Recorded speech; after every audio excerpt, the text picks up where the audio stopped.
What's going on, people? Welcome in. This is the One and One Sports Show, Black Man Unfiltered Network. I am Dante. Hey, what's up? I'm Shawnee, and I'm over here battling the cold, so I'm going a 12-round bout during this show. But I'm straight though. I'm gonna go through it. So obviously we got a lot to get to. We do have one team. We know the finals matchup at this point. Well, only one team has officially punched their ticket, and that would be the Denver Nuggets. And so, but we're gonna get into that a little bit later in the show. And but we had a little topic that we want to get into a little bit before that. Yeah, go ahead. Go ahead. You can kick it off. You can kick that one off. Okay, so I'm not sure if we talked about it. It was on our show list, like on our chat, to talk about it. But there was an Open A's broadcaster, and he was talking about how they had went to the Negro League Museum. Because like the Negro League, Glenn Kuiper. I think that's Glenn Kuiper or something. Yeah. And it was just clearly a Freudian slip. And so he was just like, hey, we went to the Negro League, but instead of Negro, he said the N-word. He said, flat out said it. And it was like, what? And like the clip had been going around, and it was one of those deals to where you kind of knew it was like, you can't make that type of mistake. You obviously can't. You can't make that type of mistake. And he did. And it's just like, he suffered the consequences. Yeah, when I heard it, it was him and his broadcast partner up in the studio, and when he was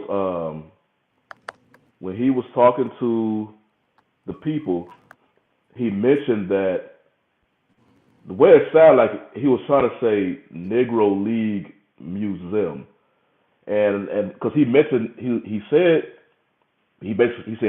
nigger, it came out as Nigger League Museum, and then he said like a famous KC barbecue spot. So I actually went to Google and Googled up because I didn't know where was his barbecue spot at. So I ultimately found that it was in KC, and then they also have the Negro League Museum. I'm like, okay, because he was saying like it's a good day. It's been a good day. We went to the museum and we got this barbecue, and it was because the A's were in town to play the Royals, and so when I went to go look at it, I was like, oh, okay, this is what he meant. He was saying about the Negro League Museum, and you could tell him and his broadcast partner, it didn't dawn on them when he initially made the comment. And so I knew when it came out. Now I heard the original video, but I did not hear. I knew that he apologized, but I did not take time to listen to the apology. I believe from what I've heard, I don't want to say it's more defensive, but it wasn't. I don't know. It looked like the apology wasn't, was I guess up to par what people was wanting to hear, and so you make a mistake, because I honestly thought it was a mistake. I honestly thought it was a mistake because of as I was saying, I was putting all the pieces together. The A's were in town to play the Royals, and they was mentioned it was a good day because they had this famous barbecue and they went to this museum. So I'm like, okay, y'all in Kansas City, and Kansas City is the home of the Negro League Museum. And so I put together, like, okay, that was what he was trying to say, but instead of Negro League Museum, Nigger League Museum, and you only get one time, a lot of times, to say something like that, and social media is going to lash out because you'll have people saying, "No, that came out his mouth too comfortable." I'm like, it honestly sounds like a slip, but now, now you got to look at the other side of it. As a black man myself, if you say something like that, you looking at, you I don't know why my screen keeps going in and out like that. But you looking at it like you giving him a pass or an Uncle Tom, I guess, because you're not a part of the outrage that he said the N word instead of Negro. But I was like, you could tell it was a slip. But hey, like I said, I didn't hear the apology, and I'm assuming that his apology. I don't know maybe if it was his apology or maybe the backlash just got too big. Cause now with professional teams, you can make an honest mistake, but if the backlash is too big, they're just gonna let you go anyway. So, and I got my tea to help me out here. Yeah, the tea, man. That's one of the mistakes I felt like you could make, and it's just like especially, and I think for further context, man, like the Negro leagues, their statistics that they've had in their league, there's obviously plenty of players who were good enough to play in the major leagues, but they just didn't because of racism. But they've added their stats, like they've made a bigger push finally because baseball is slow to those things, slower than some of the other leagues as far as integrating of like, hey, these people and honoring them and respecting them. And so I applaud them for that. But for like the negative history, and then to say that, and then not only that, but as far as the stereotype, oh man, the Nigga League Museum, we had some barbecue, and it's like, oh, you just it was like back to back, and it's like, nah, I could see them letting him go. I don't know what his other background was, and I'm pretty sure if he was like I know the not the TV side, but the radio voice of the Texas Rangers, he's in the Baseball Hall of Fame. I don't know if that guy's in the Hall of Fame, like broadcasting wise, but I think if it was like a Hall of Fame person, they might like, hey, we're gonna suspend him and sit him down for a long time. And I don't know what it means, but I'm glad I don't know. I'm just glad they didn't be like, we're gonna give you some racial sensitivity training. What do they do in racial sensitivity training or anything like they do like that? I have no What idea. is that? Like, I think that there needs to be the next time somebody gets in trouble and they bring them back because they really like them, or they kind of can't fire them because maybe they know some dirt or whatever. They need to explain what that is and meaning of that. But excuse me, I just felt like, hey, I understood them letting them go because it's just like that's some things you just can't, like obviously I don't want to get into a insensitive joke off or insensitive phrases you can't say about other cultures or races, but you can see it in your head. There's certain things you might not want to say, and that's a big one. And so I understood it happening. I know and now what's interesting now is it's happened a few weeks ago and they released it like recently. They will put you on leave now just to like kind of make sure that, hey, legally we could do this. And that happens a lot. That happens a lot now because we're in such a, you're supposed to be politically correct. And if you're not politically correct, we will cancel you. We're in that type of climate. And, we will sue you because you can fire somebody hastily and then they can come back and, kind of like a certain NBA coach that got let go, and then he got another job, but they didn't get that job, and then he got another job in Houston. If you know what I'm saying, he made because like it's strange times. It's just you can't make a mistake in today's time. You can't make a mistake. I'll say it's certain mistakes you can't make. Like I will say this, and I think you can agree with me on this one. Just like you can't make that mistake about, obviously talking about black folk. You can't say certain things about someone's gender or things like that or something of the opposite sex. You can't. There's certain things. Yes, you can't. Those are hard passes, especially post Me Too. There's things that you can't do, and I think speaking of Me Too, I've heard from people that's kind of what happened with Udoka is that as a head coach, it's what is it? The president is obviously the owner, president, GM. Probably some other high-ranking people, but the coach is right up in there in that class. Yeah. That's how I look at it in football too. Like the head coach, everything on that sideline for the most part is the head coach's domain. Yeah. And then the front office is in the office, but the playing field, that's the domain of the head coach. And anybody that's not in that executive office, is below the head coach. So if you sleeping with someone that's a part of the organization, that's a big no-no. Because I know what's his name went through that. He owned his media company, Tavis Smiley. I know he owned that, and he was saying that like basically his situation was he was involved with a woman that worked for him, and he said to make sure that he doesn't get caught up in anything, he wasn't in the hiring process. So he's thinking, oh, I'm good. I don't hire people. I don't fire people. I'm the big dog. I do my work, and he still got caught up. Now, obviously, that blew over. He's still working, but he did get caught up in that wave, and he was like, "Hey, well, it was a consensual relationship," and it's just like so many people have messed up before you that's just even though we know basically two lower level people can talk to each other and date, like they know that happens, and like that's fine. But once you get to the executive level, unless y'all cook both executives, no sir, and that got help up out of there quick. But race, sexuality, and gender. Those three things, you gotta make sure whatever you're gonna say, if you never gotta make sure you gotta go practice it in the bathroom before you come out and say it. yeah, If you gotta slip up on them, yeah, they don't get you. everything you do, you gotta make sure that you're going over it and be on top of it. And it's kind of like that's the way things are. And I think the longer you're in that workspace, and the better you can tell like the younger people that get into like especially like sports business, because you're like I know we talk about the John Morant thing, so it's blue in the face, but you got to get to understand them. Like my brother is 17, and I was explaining, and he was like, "Man, hey," and I was just like, I basically told him, "Let me explain to you why you're wrong and why you don't understand. Like if you work for somebody, even if it's not the worst thing in the world, if they don't want you doing it, or it's gonna make their brand look bad, you can't rock with that."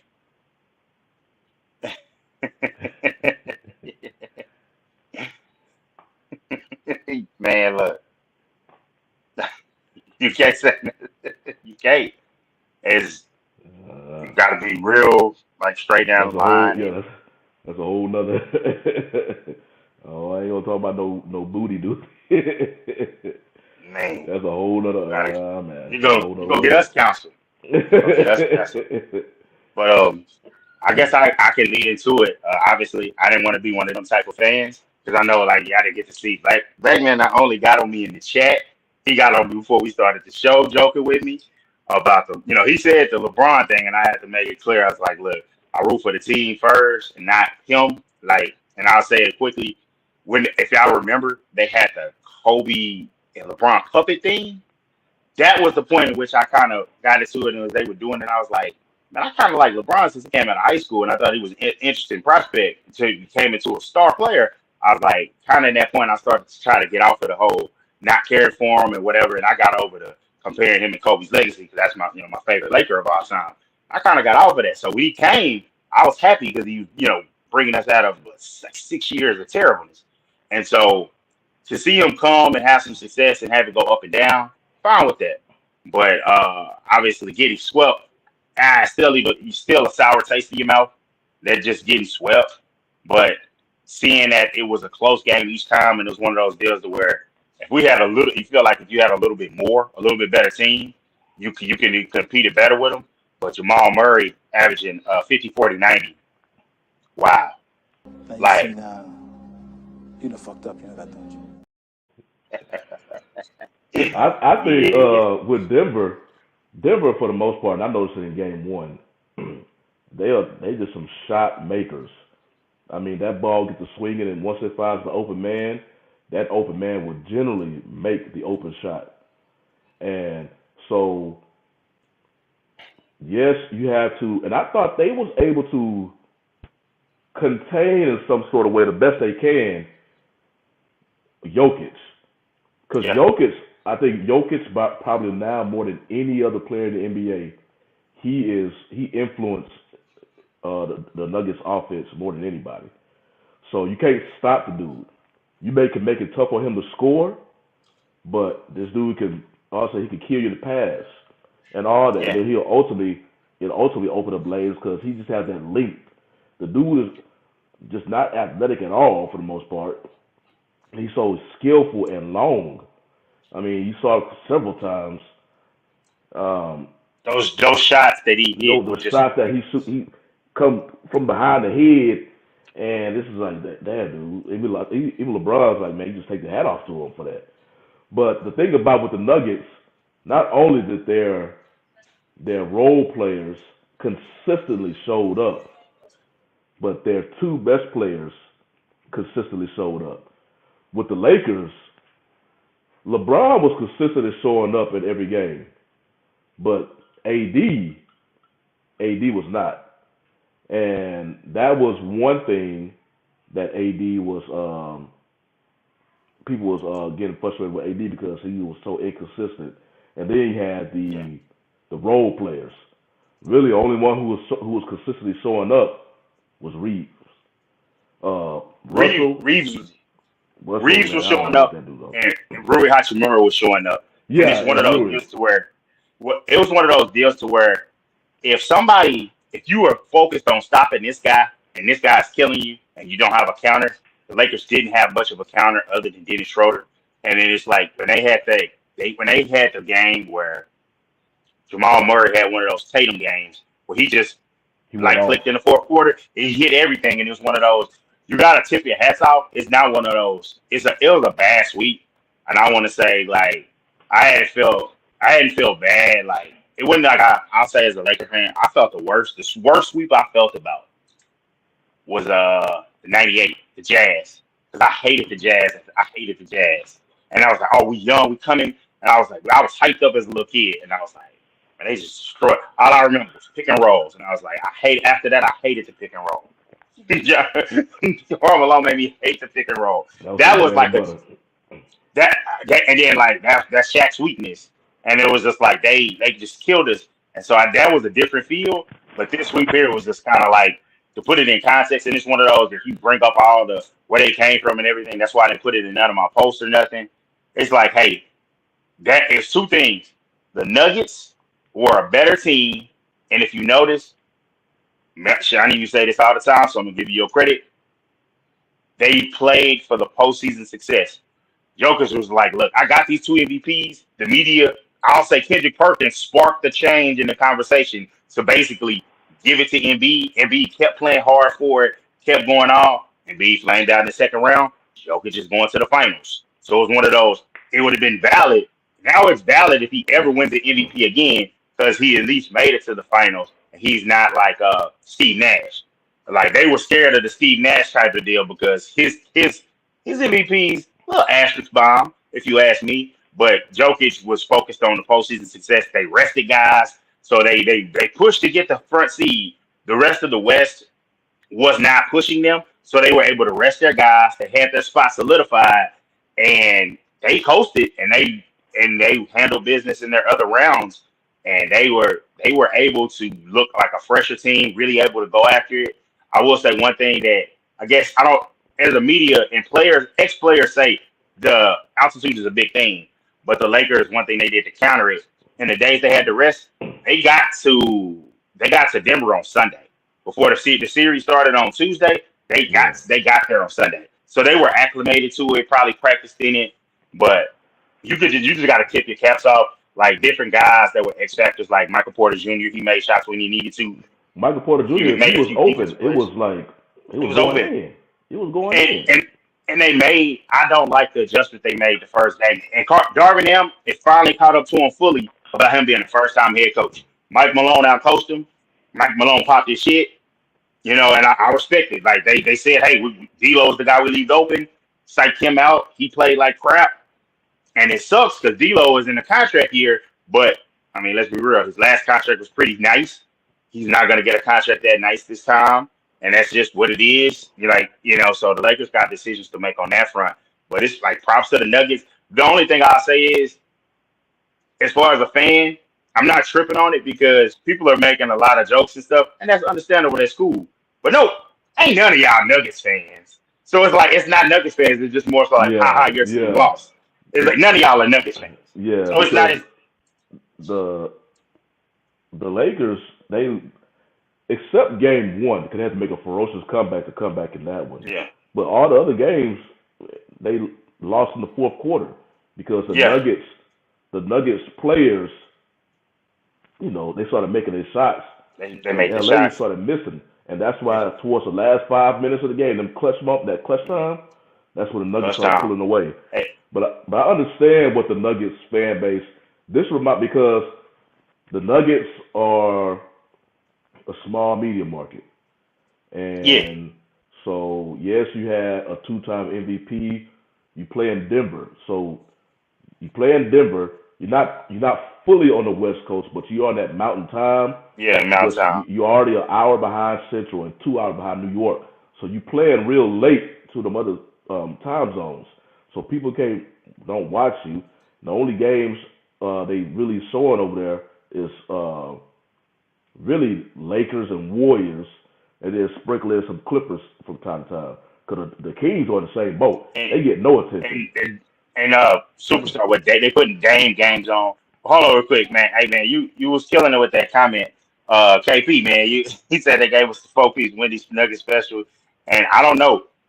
I I'm not gonna keep just KP. I'm not gonna just count Miami out, but Joker on his own, win or lose, is going to have a monster series against them, because the thing about him is the only thing you can say is, oh, we're gonna put such and such on him. Hey man, Bam is athletic, but he's gonna bang with Bam, and just like AD, he's athletic. You're gonna block a shot. You're gonna be able to beat him to the punch. But if you beat him to the rim, that's gonna be times where he's just gonna, YMCA rec center guy coming in, boom, get you, hit the layup on you. And, I would have and loved to he's see gonna do Jokic go that. against Embiid. I would have loved to see Jokic go against Embiid, but Embiid and them they didn't handle their part of the They business. didn't handle they didn't have no business. He did. So it's just like we need to kind of, at this point, I want to dead all of that talk until Embiid at least makes the conference finals. It's like, hey man, you got the MVP in the first team All NBA this year. It's probably gonna swing back this year because the voters are gonna remember that. They're gonna remember that unless you just fully outplay him, they're gonna remember that. But I don't know, man. It's one of those deals to where if you were a fan, I would say this: it would have sucked if we would have lost this series to the Warriors, because those are the two probably right now the biggest fan bases in the league, the Lakers and Warriors. So that's why the social media attention, it was just everywhere. It had the feel of a conference finals, but it was only a semifinal because there was so much, and then that was the defending champ. So, and I feel like to a degree, hey man, the Lakers, they could be proud that they turned the season around, but they know some guys just got to get better. They have to figure out a way to offensively not get so stagnant, because when you're playing those high Yeah, power offensive teams with the smoothness and also the continuity, and that's the one thing. that's what the I, Nuggets have. I, They are they a had it, seamless team. seamless team. Like they had the continuity. They knew, hey, he gonna be here. He gonna do this. Like Hmm. even you saw with the Warriors, what was it, the play where Draymond passed the ball to the coach? He wasn't even looking, but what's the name? He didn't know he had ran off the court because the system, it's a system. Everybody knows where they're supposed to be. And that's why it was a big deal for them getting Gary Payton the second back, is because he's from another team, but he's been here before. So he knows where to be, where to fit in. The Lakers need to keep the core of, I think, Rui together, Austin Reeves, obviously LeBron, AD are going to be there. They got to make a decision on Schroeder. You I got to think make some sure people on like Shooter and Russell. Schroeder and Russell, I think guys like Wendy Gabriel, they gotta go ahead and, hey, it's been real. What But you hear now? You hearing the rumors about Kyrie, and I'm like, man, don't go the Phoenix Suns no, route. don't go Don't that go the route. Phoenix Suns route because you're trying to get these 3 stars, Yeah. and you're gonna gut your team. But You before just you say that, don't say the Phoenix Suns route. Say the Russell Westbrook Laker route. We wasted yeah. almost 2 years of a really really great still LeBron. We wasted that by, hey man, people make suggestions all the time. I don't care if they had a kumbaya dinner. It wasn't gonna work. Stylistically, it wasn't gonna work. And NBA fans, I know it's a thing to poke at the Lakers. Can you stop showing the graphics of, man, look what Russell did in the first round of the playoffs. They could have lost the lockup point guard, or they could have. Bro, it wasn't gonna work. Him being here wasn't gonna work. Yeah, it was wrong the way they slandered his name. They did. They was wrong for doing his name like that. Like Westbrook has a lot of fans, but just let it go. He went in and was successful. He was close to not being in the league next year. Listen to the NBA insiders. Russell Westbrook, if he would have stayed on the Lakers, it would have went how it went. It was a strong chance he was gonna get like a little bitty small deal to go to a bad team. Now teams might look at him like, hey, he kind of has learned how to do this off the bench role. Because I do think if the Lakers would have had some more success, he probably could have won 6 Man of the year. Because for top of the year to keep our head above water, we were 13th seed. He had some performances where it was just like, whoa. But like, people got to dead that. And I was on the Lakers saying that, like, don't slander the man. We went way further without him. And even though we got swept, it's one of those deals to where especially for fans in LA, the Clippers run LA, and we haven't beaten them in so long, and they ain't won that goddamn thing. So it's just like let all that go with Westbrook and just focus on, are you gonna bring back Russell and stop the dream of the Kyrie deal? Like I want to get into it more in the offseason, but cap wise, I think you could spend 169 million. So just take whatever max deal you're trying to give Kyrie, take what you're giving AD, and take what you're giving LeBron. And if you do a sign and trade, you can't spend over that your hard cap. So now you're going to get the Trevor Ariza's, no disrespect to none of them, but you're going to get those guys that are veterans that used to be good, no longer not so good. So if you get those type of guys around a 39-year-old LeBron, or soon to be 39 in during the season, LeBron, an 80 that's going to turn 31, that's had a lot of banged up injuries, and Kyrie Irving, who has had injuries himself, that's a recipe for failure. 100% recipe for failure. What's going on, Jay?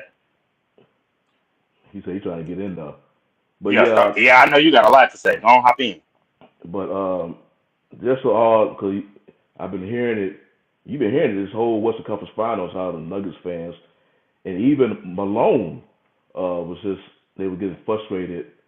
I don't want to say frustrated. They were getting kind of annoyed that none of the accomplishments in the midst of the game that the Nuggets was doing, it was just getting, overshadowed by the Lakers. And it reminded me of when the Astros made that strong chance he won't. Hell, it was both 2017 and last year. The Astros were the number 1 seed last year, and because seeing basketball, at least they talk about other teams.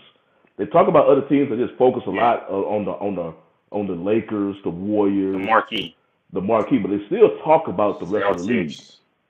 Baseball, they don't talk about, and I'm just talking about like the national media, unless you watch NBC Sports, CBC Sports, CBS Sports.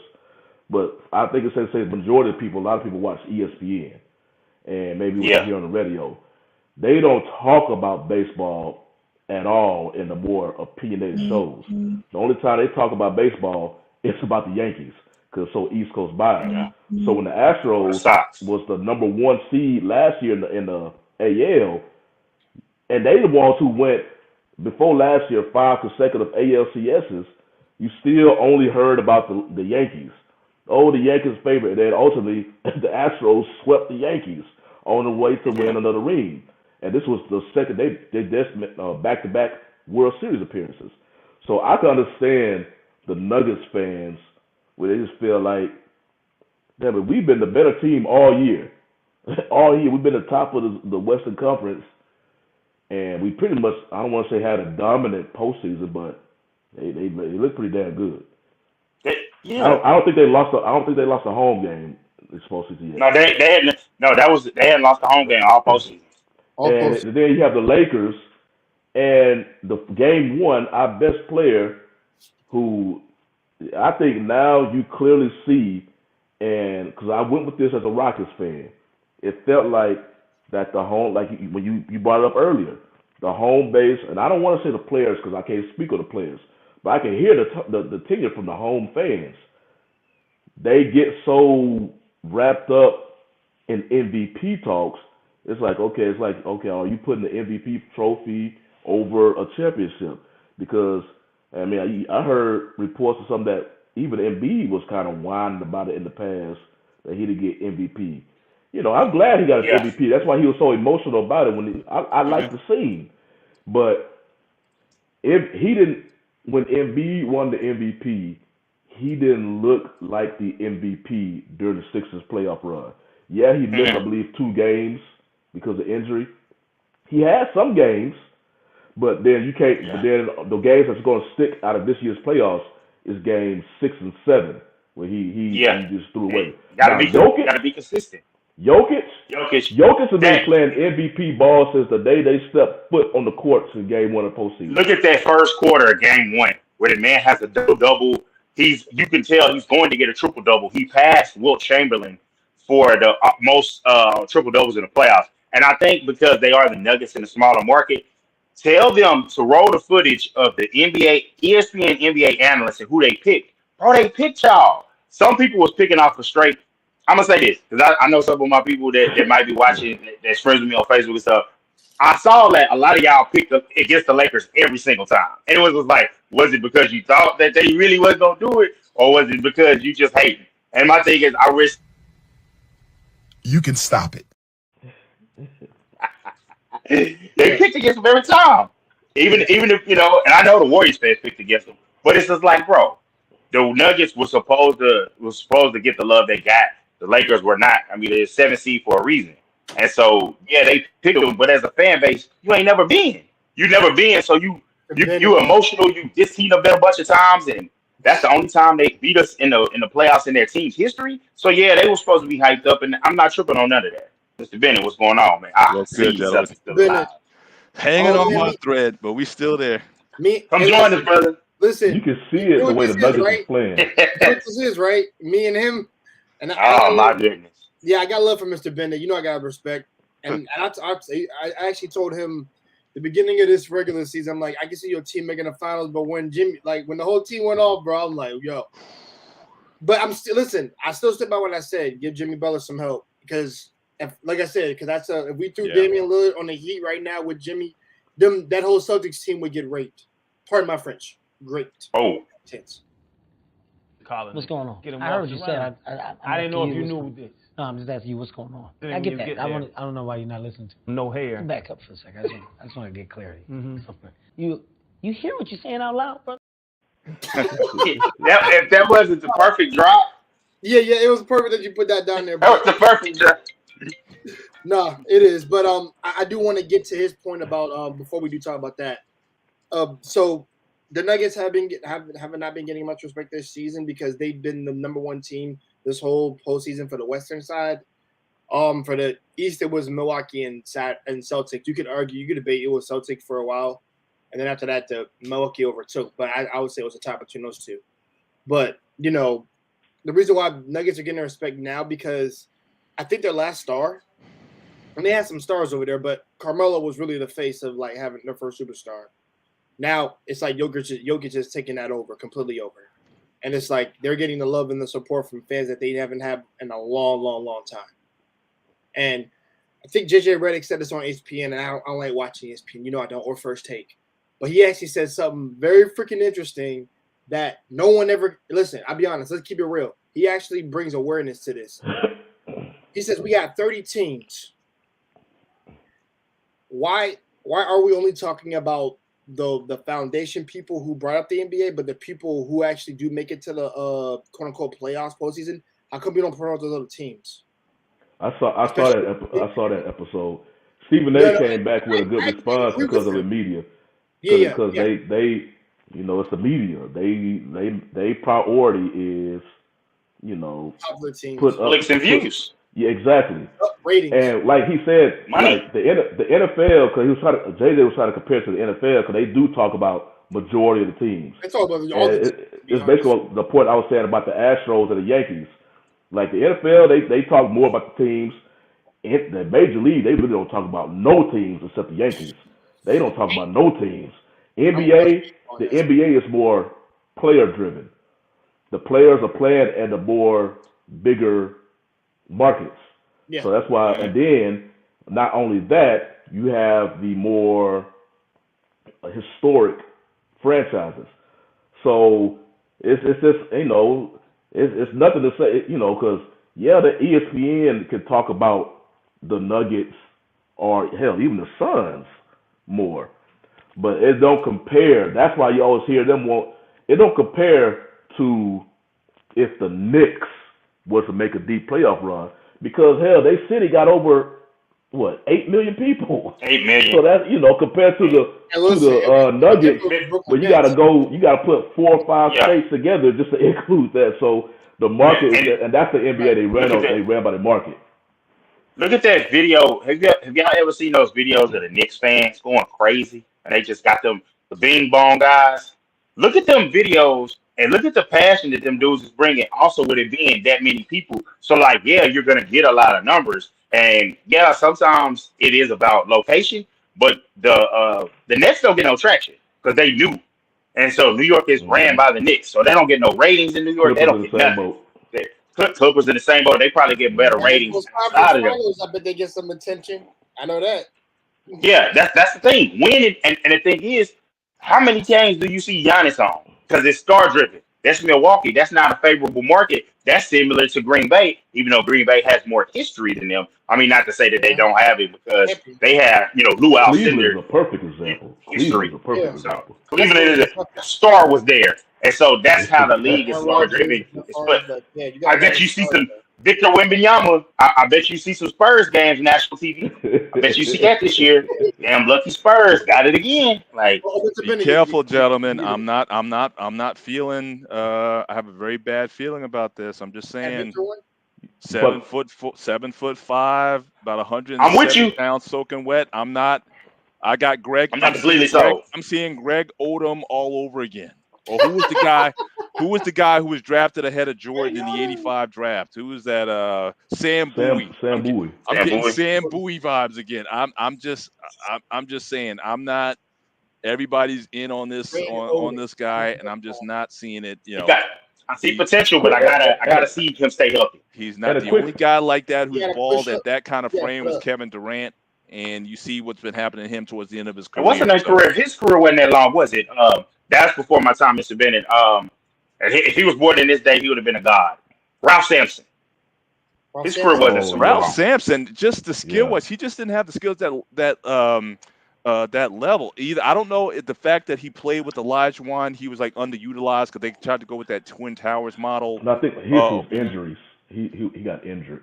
Part of it was that, but I remember the '86 they went to the finals against the Celtics and whatnot. And he was just a non-factor in that series, and it's like he was pretty. In fact, he hit the game-winning shot that sent them to the finals against the Lakers was the lob in, and then he tipped it in.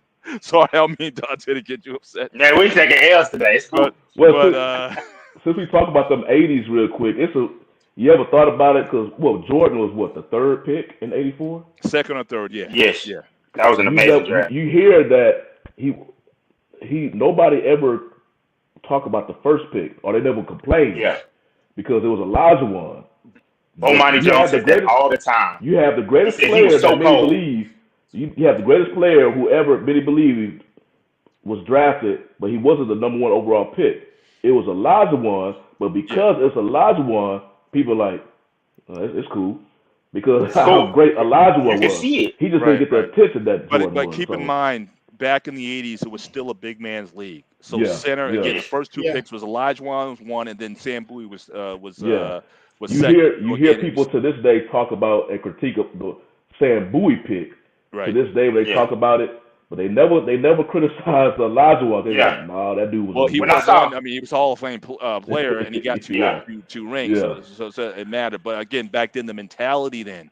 And Jordan was kind of like a late, sort of a late bloomer. Like when North Carolina, he wasn't not even like a national figure. Like you go back 5 years earlier when you had Bird and Magic coming out, it was clear that those guys were like the face of college basketball. Jordan was never the face of college basketball. North Carolina, though, the Tar Heels, we had James Worthy and Sam Perkins and those guys. The team was great. Jordan really came. No one really heard of Jordan until he hit that game-winning shot to win the championship against the Hoyas.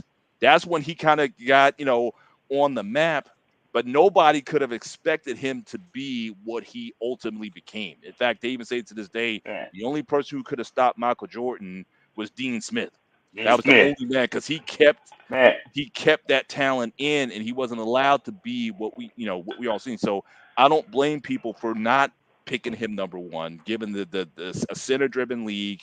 And I don't think we really saw. No one could have predicted that he was that good because you didn't see it when he was on the college level. You just didn't.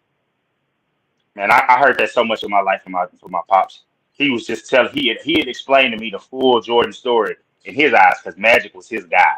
And he's explained it to me so many times that you couldn't do it and it wasn't a guard game. And if you watch two things that you can see, Air is a movie made about, the Jordan and the shoes and stuff. They were talking about him being a guard. And if you watch the documentary, you got the clips from the coaches and the players like our guard, like what is it, the big center from Utah, Mark Eatman. like a guard. It's like Yeah. they were like laughing at it because it was just like nah. And that's another reason why it's from probably your generation. Isaiah Thomas is so respected because like he was that small, leading the team, that tough in that era. Like you had to go through those Celtics. And Right. that's why, like, I always tip my cap to him. But he came in with the star. Again, he won the national championship with Indiana in '81. So I mean, he came into the league with a star. The Pistons were instantly relevant. They were a playoff team, perennial playoff team when he got there. So he kind of came in with his star. And they were the dominant team. You know, obviously, they had to knock off the Celtics and everything. But it wasn't until the late '80s. Is when the Bulls started to come on. The early '90s when the Bulls started to come on. So Isaiah, he definitely had his run. So I want I see like on your subtitle you asking the question: the Celtics still alive? I'm saying the Celtics are still alive. You saying they are still alive? They are still alive. Barely. Yes. Well, so we go home for Game 5. We get that. We get back to Miami Game 6. Pressure to be on a home team, so I don't look. If they get to a game 6, I'm happy because I thought that the coach. I thought when he said, especially after Game 3, when he said, "Look, I didn't have my team ready to play," I thought he was done. That was it. If they would have lost, he would have got fired last night. If they would have lost the game, so I thought that was it. After they just signed into a contract, but I think so terrible though. The Celtics on paper are the better team. The Celtics as a team are playing like Anthony Davis as a player. Yeah, they just inconsistent. They're just inconsistent. Miami has been consistent. Yeah, Miami has been consistent. So okay, they won Game 4, but Miami's shown, dude, we don't care if you're in Boston or Miami. Yeah, you already took 2 in Boston. I actually guarantee Jimmy Boston's they're gonna have to have that pressure because they can't. Of course, they cannot slip one game. Miami's like, y'all got us a Game 4. Because I don't think any NBA team really goes anywhere expecting to sweep. But they do go in there, try to handle business when when the opportunity comes. But you playing against a real good team, so you're not going and say, we're going to sweep. But them going back to, I believe you heard Jimmy yesterday after the post game. He was like, I heard what he said. We're going to do the same thing we do. We're going to do something like drink some wine or something. That brother had a they smile know they can go into Boston and beat them. Not worried about y'all niggas at all. Nah. I mean, but you're supposed to have that kind of feeling because if you get too intense and they win Game 5 at home, now the pressure shifts to you for 6. You got to get it done. And if you slip, K-Pate, let me tell you. Now, I'm talking like Obama right now, but let me tell you, we get to Game 5, then we get to Game 6, so anything is possible. You can stop it. There's a whole lot of ifs going on, man. Especially but I do want to talk to you about that though. Like, listen, I actually expected it to be a 7-game series. I ain't gonna lie, because you were the better team. Remember, I told you all year your team was second before Milwaukee took the number 1 spot. Right. It was the other one of y'all teams that was gonna make that. And personally, I was gonna kind of go for Giannis because that's what it was. It's gonna be y'all 2 in the conference final. Right. I was out with that. Right. The fact that these motherfuckers took 3 from y'all, and remember, I told these 2 that I was scared because I'm like, bro, he don't have enough help. And then I don't know what else. I don't know what Eric Spoelstra did. I don't know why. I don't know how he did it. I don't know what he did. But them boys need to be tested for freaking steroids. After I saw Game 3, I was like, test these boys for steroids. This is my team, but y'all shooting like the 2017 Warriors. Like just shooting, and not missing. And I'm like, what is going on here, bro? I got the call from my boy. He said, bro, you see what Miami's doing? Nah, what's going on? Are they losing? Bro, they are slaughtering these dudes. It's like a college football game. And I'm like, yeah, Jimmy had like, how many points Jimmy had? He had like 16. He only had 16? How about everybody? He had more than that. Freaking 20. And I'm like, what? Towards the fourth quarter, Miami just started missing their shots. Yeah, you hear all the time. It's a make or miss league. The Celtics caught fire. So again, they're very streaky, especially with our main guy. He can be a very streaky shooter. And that's why That's why I don't have faith in the Celtics to come back. He asked them to win 4 straight games, but the way they are, they basically their best player.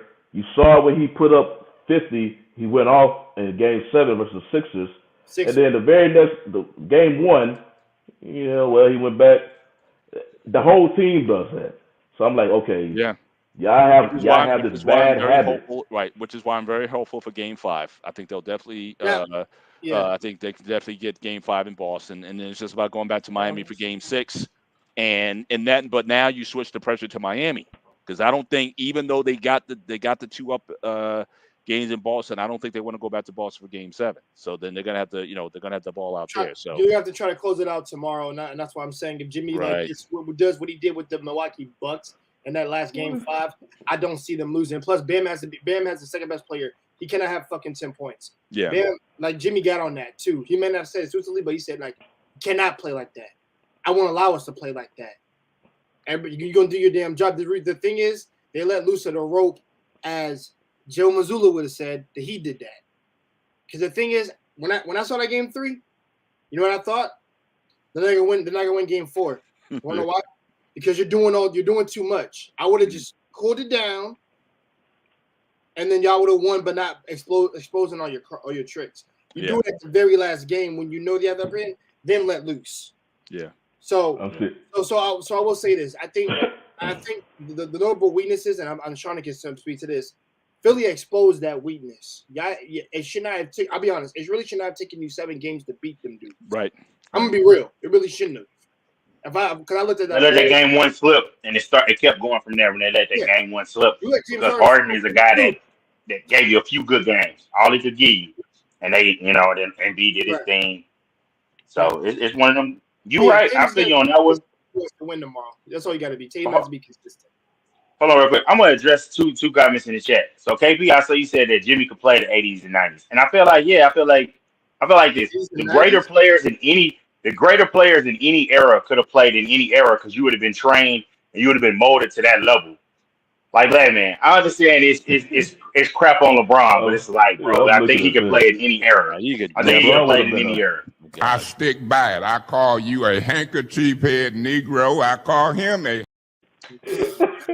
You guys realize that LeBron is bigger than Bill Russell?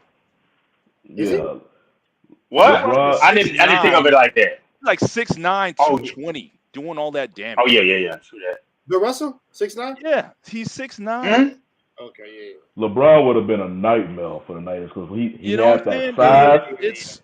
LeBron has the size, like say, of Bill Russell and the athleticism of Jordan. They wouldn't know what to do with that dude. He would have been running up and down the court. Let's stop the cap. No. Man, shut the fuck up and stop talking over people. Okay. You let your emotions get carried away on this one. Now LeBron would have been a nightmare. Listen, LeBron would have been a nightmare. I think that you can be big. You can be big, right? You can be LeBron's size. I don't think it's the size that would have nothing to do with it. I think it would be the mental, because LeBron damn near had a mental breakdown when somebody was fucking his mama. So can you imagine the mental psyche Dennis Rodman could have on LeBron? Sticking his finger in LeBron's ass at the free throw line, blowing kisses at him, rubbing on his ass, grabbing his cheeks. You know what I'm saying? Talking about his mama in the newspaper. What's the name? Blue in his ear, and that didn't affect him. He's going hell high. Like someone mentioned, they're gonna if LeBron was playing in the 90s, Dante, you were speaking on this. He was playing on the 90s. He's going to get groomed the way the 90s play.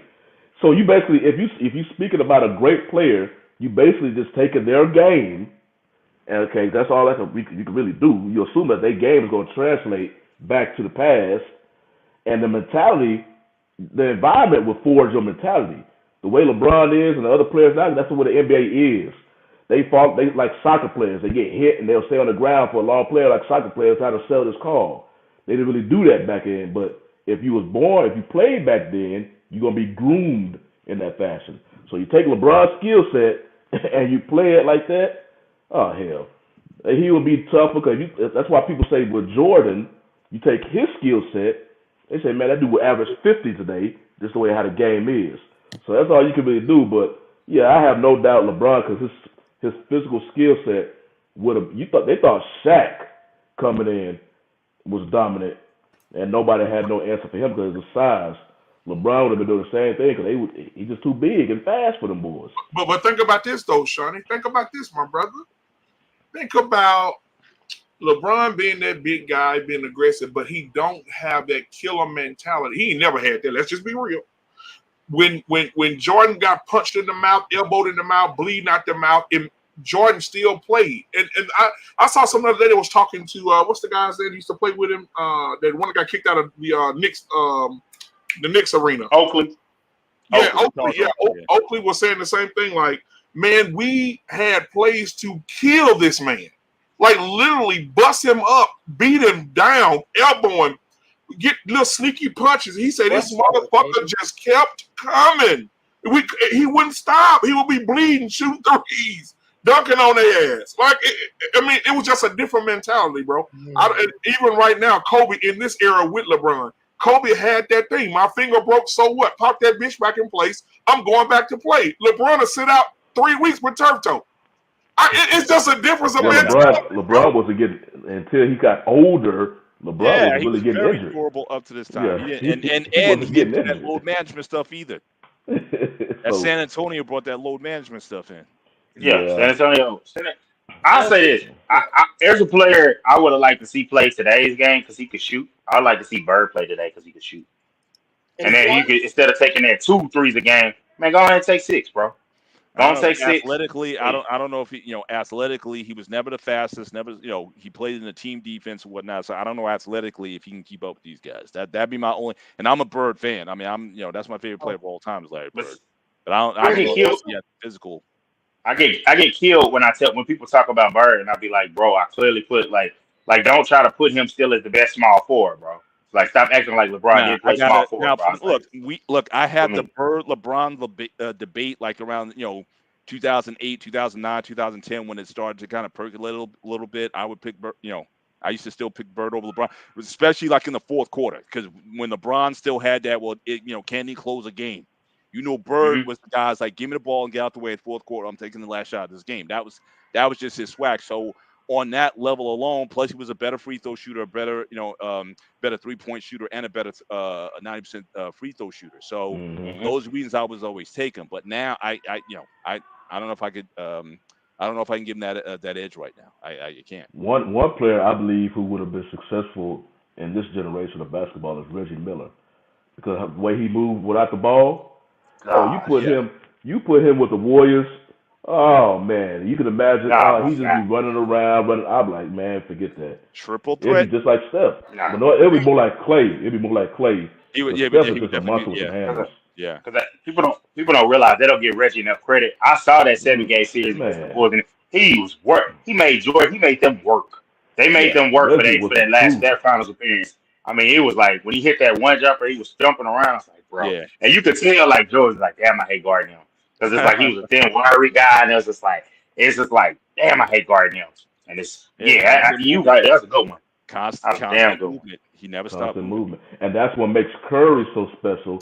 He does the same thing, but then you add the element that dude could create his own shot. Yeah, I mentioned when they were playing against the Lakers. No handle at all. He was more like Klay Thompson. Whatever, set up and shoot that J or whatever. But as far as the handle, getting to the lane, getting to the foul line, that wasn't his game. That was not his thing. But he knew how to create his offense, but so it's not moving without the ball. Right. But the way I mentioned, I said I never, as far as I can remember, is not the second best player ever, and he's certainly not the third best player. Michael Jordan is the GOAT. Period. The end. No player, Nick, and you'll have to agree with this, has dominated the NBA like Michael Jordan has. Wilt Chamberlain did statistically, even more so, but he didn't win. Only 2 rings. Bill Russell did in terms of winning, even more so with 11, but he didn't dominate individually in terms of statistics. Only Michael Jordan has the incredible combination of individual statistical dominance and winning a ton of rings. Michael Jordan did more in fewer seasons. You're right. He only played 15 seasons. LeBron and Kareem, 8, 19, and 20. Jordan's got more rings than LeBron. He's got 6 of those categories, tied with Kareem for titles. Most three-peats. There have only been 3 in the last 50-some-odd years. Jordan's got 2 of them. Most finals MVPs. League MVP, 1 below Kareem. Most scoring championships. Look, he led the league in categories 13 times. Kareem 7, LeBron 2. 9-time first-team all-defense. And then PER for the analytics nerds. He's the best ever. I always think Jordan was the best ever. Chris Broussard. Yeah. But let it go, man. What I say about the Jordan thing is, and I know if you take the LeBron fans out of it, you just mute them and you take them out of it. Whenever something happens, if you could just mute them all, if you could just say, whenever something happens, here come Jordan fans, and I say that they are worse. And the other reason I say that they are worse is because you are trying to justify the reason to get the shoes, because they will throw the shoes in there, and I'll be like, bro, y'all seen Air? Jordan and his mama was nowhere near a part of that conversation to that goddamn shoe or that marketing scheme. Bro, don't put his success on the court allowed them to sell the shoes like that. Well, I heard give them the credit. I heard about Air before they, made the finished project. They sent Jordan a copy, and he had them edit some pieces before the final copy came out. It was like four. Like one dude, Jordan said in the original copy, he wasn't really a big part. Jordan said, no, he didn't really do anything. So he took him out the movie completely. Yeah. I think they even had the trailer. It was like a silhouette. Like they didn't even put in. I haven't seen the movie yet, but I know. He wasn't. Still waiting to see it. I've seen it. It was one of those deals to where they have there's a part where he's there, obviously meeting doing a pitch, and they have the nameplate, but they don't really show him. It's just they basically. It's like that show Home Improvement. The neighbor on the other side of the fish never saw it. That's what it is. Okay. That's exactly what it is. It's like his mama. Yeah. Oh, damn, how that dude look like, man. That dude, you never saw that dude's face. Never saw that dude. I just think when LeBron, the only thing I worry about when LeBron finally retires, I just hope he gets and this is from the fans. The media do whatever they can because you see some stats created for LeBron that you never saw before. But when LeBron finally retires, you just hope he just gets the respect level that he gets, because I just feel like this whole LeBron Jordan debate is going back and forth for so long. Now people will use anything against LeBron. They just downplay anything he does just so they can uplift Jordan. Right. And you see it happens so long. Like, the dude played 20 seasons in the NBA, and he's arguably, in year 20, he's still arguably probably one of the top 10 players in the league. Correct, yeah. And this dude's almost 40 years old. Now he's going against players like you saw, because you hear about his defense when he is almost 40 years old. So he's not going to have the energy to always go chase around Jamal Murray. I thought he did a pretty good job in Game 4 when they put him on him, but the postseason, his 3-pointers. This postseason showed why some people were mad at him, and I give him that credit. Like one of my friends, he has a podcast, and he has a coach on. My boy Alex, he has a coach on, and what he'll do is the coach was like, until LeBron plays defense, they're not going to be able to win consistently. He has to have more defensive effort. And I wanted to tell him to his face and to get word to him, bro, you were 100% right, coach, because what was it? The Grizzlies series, he started blocking shots. The Warriors series, he was blocking shots, getting rebounds. But also what he did is, and the reason why he wasn't doing it, he's older. Now he's gassed. And that's why I know people were wondering. And it's human nature. Hey, bro, I can drive and play defense quarters 1, 2, I get a rest. Okay, 3, I can do it. 4th quarter, that's why he saw the threes. That's why he saw the threes, and it was like, LeBron, those threes are killing us, bro.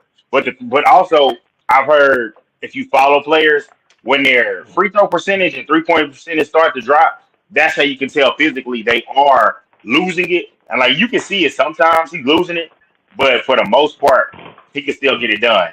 I just wonder. Plus understand, The guy played 47 minutes in that game. I think he played 48. He played. Yeah, I think he played all 48. Yeah, he didn't come off. I mean, I'm just saying it says 47. It might have been 47. I'm saying 47. He might have came off 30 seconds or whatever. But I'm just saying it's and quite frankly, they won that game. I thought that the backbreaker of the game was when Jokic hit that fadeaway three. Yeah, that with like no time left and it just went in. That was the game right there. I was like, oh, they ain't losing this game. When I saw that, it's like they're not losing. They just such good shot makers, man. Jokic in game 3 when he hit one like that to end the buzzer, then another team did the same thing. Yeah.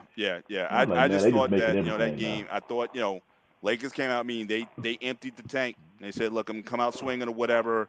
But just Denver, they just keep pecking away at you. Because every game is kind of similar in that just they play in 4 quarters, and it doesn't matter the runs that the Lakers go on, sustained over time, and they just eventually walk them down. I just didn't think they could sustain. I felt like the Lakers couldn't keep up with Denver offensively. Mm-hmm. They had to do something defensively. I think in the backcourt, the combo of Davis and Hachimura, they did a pretty decent job on Jokic. Like I say, he affects the game too much, so you can't stop the dude, but you can make him work. Now that front, the perimeter, oh hell. I mean, that's where they got exposed at. They couldn't get him. Because the thing about it, Lakers was able to use their size against Memphis. They was able to use their size against Golden State. Denver is bigger, and they can shoot better. So you got to find small forward 16. Yeah, and boy, they started once Murray and them started working that damn screen, and I'm like, oh hell, they was just abusing them boys. And Murray, I like watching pro players. That's why they pro basketball players. When they get in that, they start operating in that at that elite level. Yeah. How Murray was. What was that in game 2?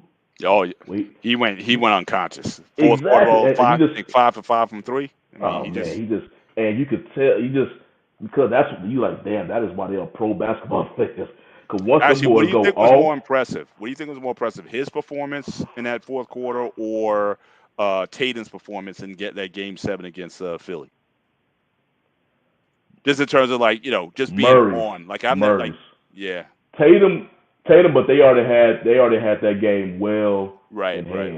Murray, they needed every shot, and he kept the Lakers because the NBA is a game of runs. Yeah. One team make a 9-0 run, and they'll back it up. The other team make it up. So they were going back and forth at that time. And Murray, every time the Lakers was trying to establish a run, bam, Murray kill it. Bam, Murray kill it. Bam, Murray kill it. So Tatum was impressive, but by that time that game just got away. They were up 20, and he's still knocking down 3. So but Murray was just killing the Lakers' dreams, trying to come back in that fourth. Bam, just stop it. So I'll say, because what did Murray end up finishing with 30? What? Yeah, 40? Like 35. What the last game or that? Game 2. That game when he went off. I think it was like 30. Yeah, I think he had like 35 to 40, something in that range. Tatum had 50. Yeah. But I was still saying. I was the one who was. Like I said, he was knocking them down. They were up 25 points, and Tatum is still knocking them down like free throws. So Did you hear the question, Dante? Yeah, I was saying Murray because when you have a star and they're focused on them, if you can be the guy that just take over, that makes you nearly unbeatable, and that's what broke our back to where I know you're looking at Kyrie Irving. I know you're looking at Trae Young, which, hey, man, my thing with guys, the NBA is a big man's game. So, as I might have mentioned it before, I will work security. I work security at times at events. I'm working at the Texas OU. I still call it the Red River Shootout. I'm working the VIP area. Seen this little dude walk up, and I'm like, oh, it's Trae Young. And I see him, I'm like, I'm taller than you? And I was like, he looked at, and I was like, he is unbelievably quick. He has unbelievably shooting ability to be that size and play in the fucking NBA. Yeah. And I was amazed because I hadn't seen him play a whole lot, but I saw him and I'm like, nah, bro, I can't. And you're the guy that flops and flails. Don't play. You're so small. It's really tough for you to play defense. I don't want that. Obviously he would have been able to give Murray buckets back, but only if he's on that night. And so I know they're enticed by the Murray, but also, and that's one of the better things with bringing LeBron is NBA's ran by agents. Now we have an in with Clutch Sports. That's a lot of good clients that come our way post LeBron. But nah, bro, get us a point guard that can come out and defend with some wins. Okay, so again, I joined the show a little bit late, so I didn't catch earlier discussion. So how do you want to see this team constituted next year? Obviously, I think you definitely want to keep Reeves, right? Austin Reeves, you definitely you trying to sign him.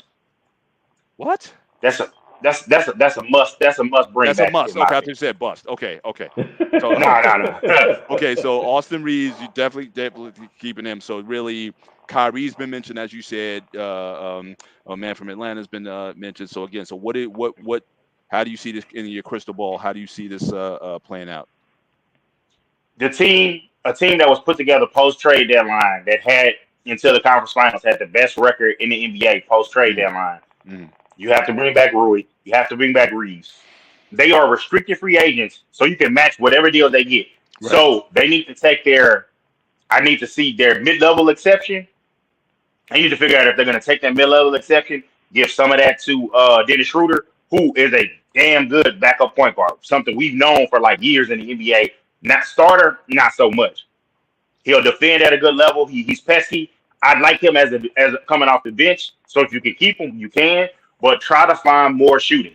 Take the money that you have and try to find more shooting and figure it out. Like, hey, man, LeBron still has something in the tank. We see AD can play at a defensive player of the year caliber. Figure out what to do with that 17th pick. I would love to take a 19-year-old and wait, and then by the time he's 23, I mean, it's a nice little player. Yeah. But realistically, that 17th pick is getting flipped. And they still have that the 2029 pick. Because basically, I know people that said it was all doom and gloom for the Lakers. What they didn't realize is it's not that they don't have all those picks with New Orleans. It is tradable picks. So until we convey certain picks to the Pelicans, we don't have all our picks. So basically, after 24, we'll have the 25 pick that's available to us. And whichever, I think they traded the 27 pick. So they'll have 25, 26 in their possession. And they have the one this year. But they won't be tradable until that one's conveyed. So I just want to see them continue to build a team with depth. Build a team that where LeBron can play 30 minutes a night, 33 minutes a night. Build a team where it's like, hey, if you have Rui, you sell those guys on, hey, man, you're not going to start. LeBron's going to start. You're going to come off the bench. And in some nights when he can't play, you're going to start. Like, set up the lineup that way and set up the shooting. And also, probably the biggest thing, I know that the league is a 3-and-D type of league. Find a competent backup big. Don't give me Wyndon Gabriel, who's 6'9", 215. Matter of fact, people were saying it. Sure would like to have Dwight Howard this series because that is one of the things that in the bubble you were able to put Dwight Howard on him and start him. And then since they had a bigger lineup, you could start AD next to him. And then some possessions AD's playing him. Then you have JaVale McGee could play him at points. Like, get a competent big because when you do that, like series, like AD could have got more rest in the Warriors series because when you had Looney in the game, he's just getting every board. Get somebody to compete on the board because one of the fundamentals of basketball is the defensive possession is not over until you get the rebound. Right. And that's one of the worst things that kill you. Like small fundamental things, you cannot change that about basketball. I don't care how many threes you shoot. If it's if you got a Draymond Green, you get the tallest guy they got at 6'6" or 6'7", he's gonna get the board over that guy. That guy's tenacious on the board. Like you have to kind of find those guys that can defend when you play small, but also when they play big or when they play small and they're big, they can move their feet. Like AD guarding Steph and guarding Murray, a guy that can do that. That's so valuable. Right. So I don't know if you can find that off the bench, but at least find a big. It looks like Mo Bamba's a stiff. Man, I'm using the OG words today, but yeah, he can't. They gotta find like just the balance of the team. Don't go star chasing because like I was explaining earlier to Shani, if you do the thing where you if you actually bring Kyrie in, what happens is you'll get hard capped, so you can't go over the cap at all. And so now the one thing that's interesting, which I don't want to do, I don't think we had the assets. If you get Trae Young, you won't be hard capped because you just traded for him. And so then that way, now you find a way to be like, okay, you get Trae Young, and you build the team out that way.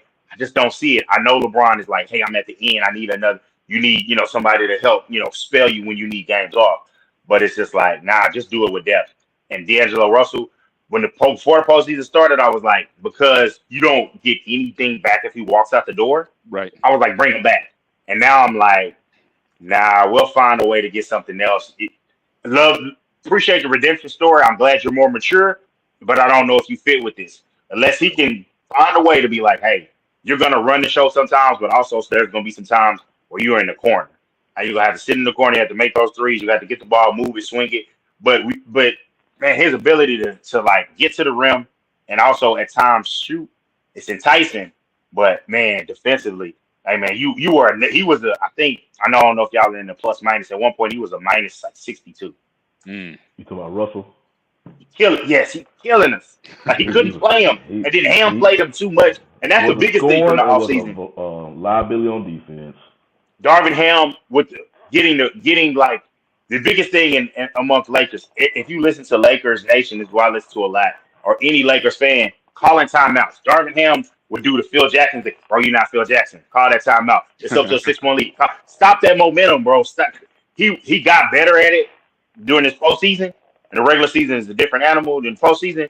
But he if he could just take what he learned, and next time when you see Mike Malone, flip the switch on him, pull some things out he wasn't ready for, and I think that'll just come with time.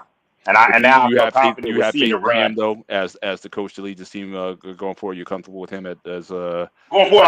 I'm comfortable with him. I did not want a big power name coach. I didn't want that. I didn't want that at all. I'm glad he can come, work, develop with these guys, work with Reed, work with Rui, because I will say this, Coach Phil Handy, as you could tell, the scouting report on Rui Hachimura going into that trade is that he was a guy that he could shoot the mid-range, but not really a great shooter, not the best defender, but he has length, he has the size. Well, he was able to help in small ball lineups, rebound. He played the defender, but the shooting, you could tell the shooting stroke had improved because he's like, hey, Coach Phil Handy was working with me. And that's in-season improvement. I can't wait to see what happens when you get July, August, September. You get months to work on it where nobody can see. So I'm excited about that. And it's just like Batman said, hey, man, there's a strong chance LeBron does not touch the finals again.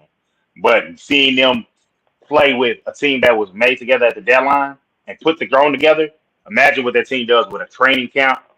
Hopefully as much help as you can get, and then playing a full season together. Because I went to go see them when they played the Oklahoma City Thunder at home, and they were in that punch of every game was a must win because you were fighting for the play-in, and you could feel the excitement from the fans, and you could see the way the team played. And that was one of them nights where AD just went out. He killed the Thunder, and it's the thing that imagine if they're not fighting for their lives from February, like from that's gonna make a difference. Right. But let's look at Denver though. So clearly it's like up to this point they've been the best team in the league since opening until now. You think they're built for the long run? Like, are they going to put a 2-3? Because I think right now looking at them, I think they'll beat Boston or Miami in the finals. But do you think they have it in them for a run, a 2-3 year run where they're in the finals again and win multiple championships? Are they that team that could go on that kind of run? I think they can. Yeah, that's what I'm saying. That's what my pushback on Dante is. Like, I think Denver, I don't think is going anywhere. Whether or not you got the full training camp or not or whatnot, they're going to be around for a minute. And a lot of it was this the first finals that they've ever been to. So they win. Because like I said, I think they'll win regardless of who's coming out of the East. So they're going to have that momentum going into next season as well. It could very well be that they could be here for a minute. And I don't think I don't know if LeBron and the crew can get past him.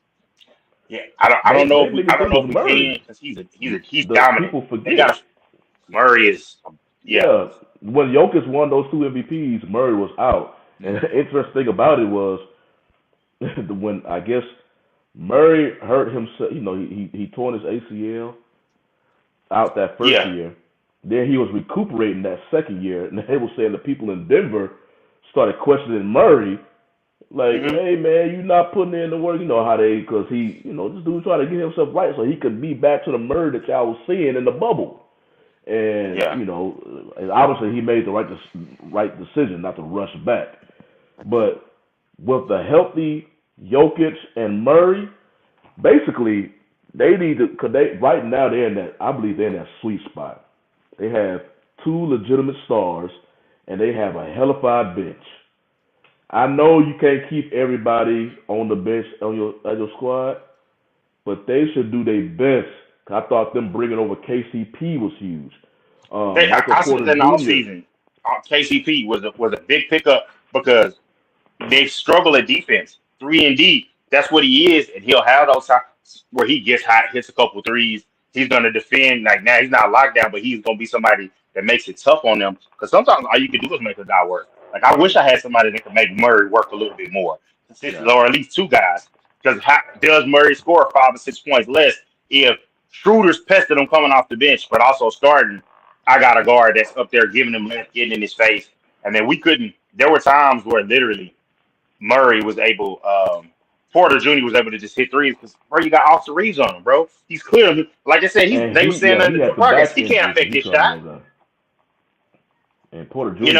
And so, no, that's the thing. I think it's going to be, consistently going forward, if the Lakers make the right moves, they can still compete or be better than the Warriors. And there's some other teams, but I do think it's going to be tough to be better than those Nuggets.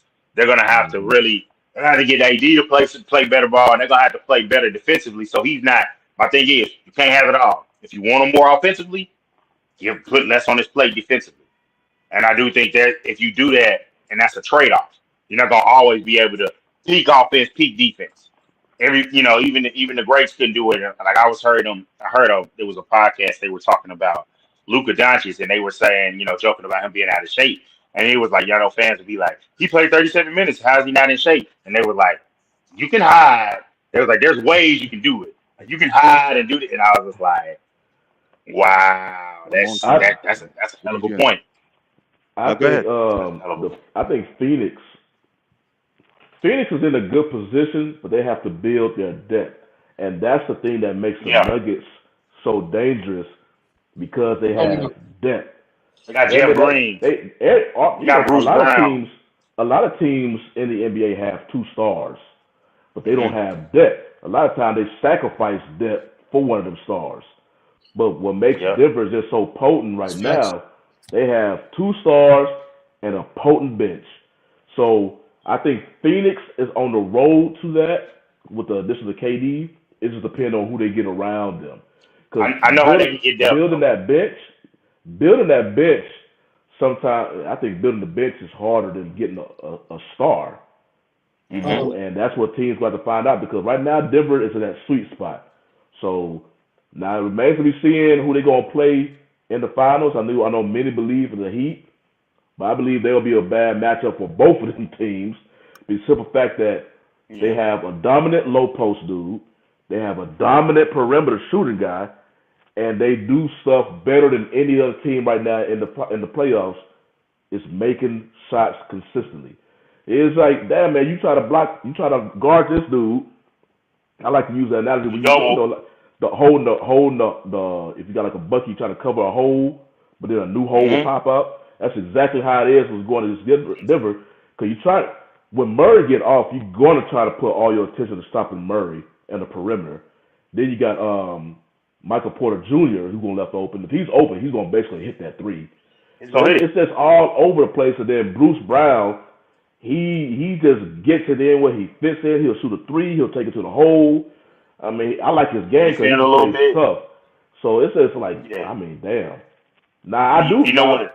Before I give it to you, Jay, I do admit that's why, unfortunately, Mr. Bennett, about with the Celtics winning Game 4.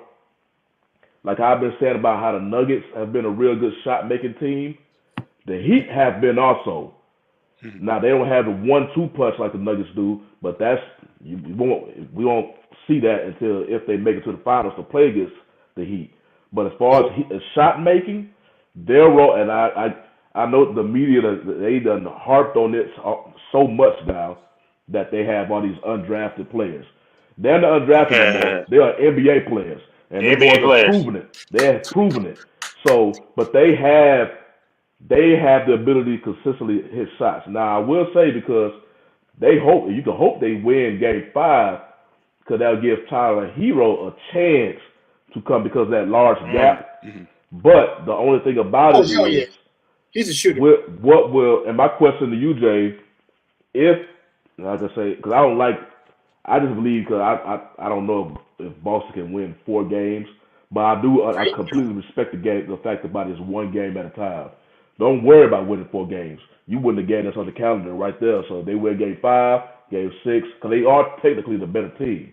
But if the Heat goes on to play a finals and Tyler Hero is available, and I see Lou Medic, and I'm gonna get to that point. Lou Medic mentioned ain't nobody watching the finals. I'm gonna get to that point. Hold on, Sean. Go ahead, Mr. Bennett. Go ahead before. No, I'm good. No, you got it. I was gonna say. Okay. Yeah, go ahead, Donnie. I was gonna say go ahead. Nah, I was just saying the thing that makes that Denver so tough, and Mark Jackson did a good job of pointing this out, and I think JVG did too. Van Jokic will give up shots and get other guys going, and they get going, and then they get hyped up, and then later on, he knows he can take over. And I think that's a great point. Jimmy Butler kind of do the same thing too in Miami. Yeah. He just don't have. And that's great when your great players do that. Yeah. And so it will be interesting to see them play. But yeah, that was kind of be something that was in my final or sound off about the finals ratings, because that's the downside. But like Shawnee, you point to that all the time. You got to give these people this attention. They earned it. Right. And I want to point out to what Shawnee said. And of course, I want to answer the Heat thing. I will say this. I think let's get something straight. Tyler Hero, technically, people say it's Bam. I think it's Jimmy, Bam, and Tyler. But I'm going to say Jimmy, Tyler, and then Bam. The reason why I'm going to say Bam last is because he's inconsistent. Tyler is actually consistent with his shot making. Now, there'll be days where he won't get you 30, but a man bar none, a 20 up. He can give you 20 points. I say that, Jay, because we know what Tyler Hero can bring to the game, but with Tyler Hero being out, that's when you see the emergence of Max Strus, Gabe Vincent, and Caleb Martin, who's looking like Caleb Martin is probably out of this whole conference.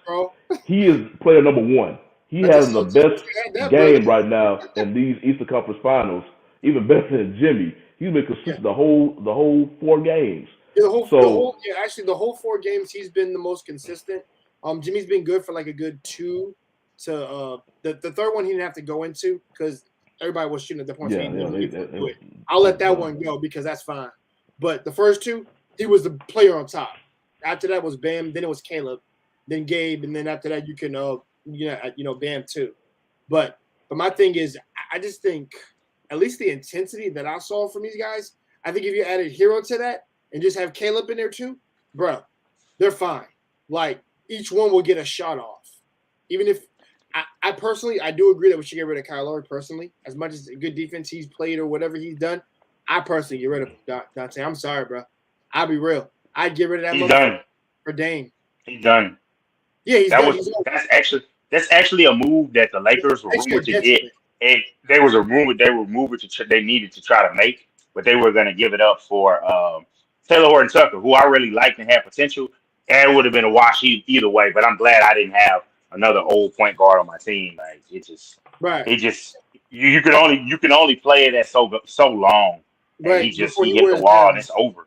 Yeah, he's wear and tear at that point with even with Kevin Love, but they're using.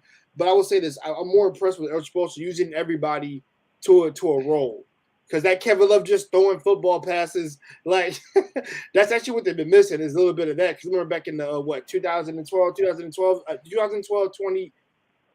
What was it? Yeah, it was 2012, 2013. Whenever they would throw lobs to Wade and freaking LeBron, I miss that stuff because them outlets that's tough to defend. Yeah, and what Shawnee said about like the depth and like having the 2, I will say I don't know if Mr. Bennett would agree with this. Also, I think the league is dominated by duels. It's been that way for the past And the reason why is because it's more balanced than it's ever been. And I've always said at that point because we didn't try to make big freaking super teams. There's a reason why that next team failed for lots of reasons. Yeah, lots. No, and I think the league knows it's good for it. We're gonna really speak on it after the finals and free agent gets here. I'm gonna give me and Shana gonna do a breakdown of like the new CBA and how that's gonna affect teams' moves. And they made it to where you really can't do the big three. It's really punitive if you do. And also, you can't keep spending like they noticed that they got some really rich owners, which sucks to me. All these dudes rich. I don't care. Spend to make your team good. It doesn't matter that Ballmer got more money than you. Joe Lacob don't got as much money as Ballmer, but he got a winning team in an arena that's a money-making machine. Build a big arena. Get it done. He had to build that because in California, they don't play that free money like the Rangers literally had a perfectly fine stadium, and they built another one right next door. And the other one was so intact, they made that a stadium that they use concerts, XFL games, high school football games, college football games. So they're still making money off 2 arenas because they didn't need another stadium. They just wanted one with a roof. But that's other states. California don't play that.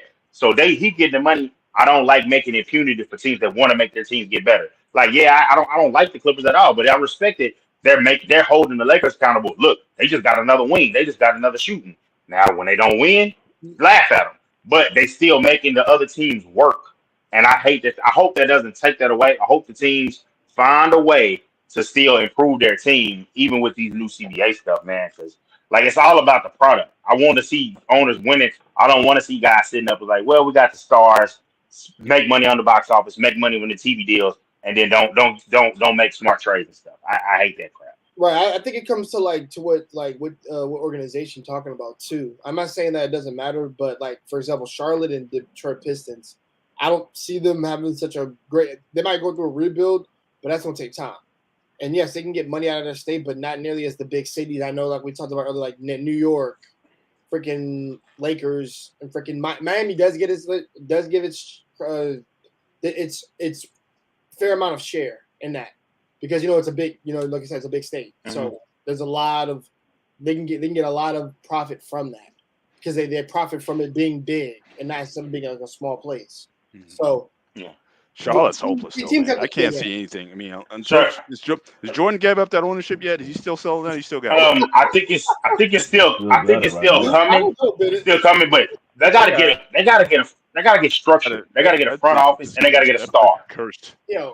They had ball over there, but he can't stay healthy. I mean, yeah. I mean, he could be like another Trae Young, but it's just that he can't stay healthy. I mean, and they got bad luck with getting the second pick and not the first. And every time it's a big man. It's a big man every time. Jordan needs to get out the way, man. I mean, hold on. Sorry, Kemba Walker when he first went to the Hornets. The head Kemba was like the best they had. They got ball. They fell in their lap. But you need more than that. Like they're talking about that kid from Alabama, that was caught up in the shooting case. Name slipping. Brandon Miller. But my thing is, hey man, how is his mind? And how is his decision making off the court?